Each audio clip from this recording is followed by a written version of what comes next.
Diesel വാഹനങ്ങൾക്ക് വിട. Electric CNG യുഗത്തിലേക്ക് ഇന്ത്യ.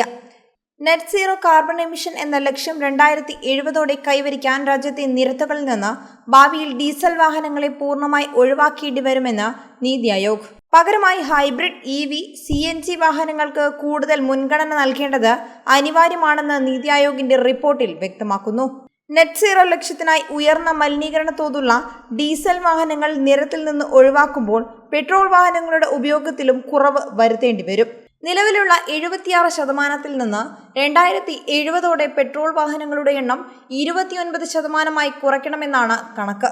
ഇതേ കാലയളവിൽ വൈദ്യുതി വാഹനങ്ങളുടെ ഉപയോഗം നിലവിൽ 24% നിന്ന് 45% ഉയർത്തേണ്ടതുണ്ട്. ബയോഫ്യൂവൽ വാഹനങ്ങൾ ഉപയോഗം നിലവിൽ 8% നിന്ന് 20%, CNG ഹൈഡ്രജൻ വാഹനങ്ങളുടെ ഉപയോഗം 90% ഉയർത്തേണ്ടി വരും. ബാറ്ററികൾ ഉപയോഗിക്കുന്ന ഇലക്ട്രിക് വാഹനങ്ങൾ അവയുടെ നിർമ്മാണ വേളയിൽ കാർബൺ മലിനീകരണം നടത്തുന്നുണ്ട്. നിർമ്മാണ സമയത്തുണ്ടാക്കുന്ന മലിനീകരണത്തെ മറികടക്കാൻ ഏകദേശം 1.5 മുതൽ 2 ലക്ഷം കിലോമീറ്റർ വരെ EVകൾ സഞ്ചരിക്കേണ്ടി വരും. അതിനാൽ തന്നെ EVകളെക്കാൾ CNG മാതൃകയിലുള്ള വാഹനങ്ങൾ കൂടുതലായി ശുപാർശ ചെയ്യുന്നത്.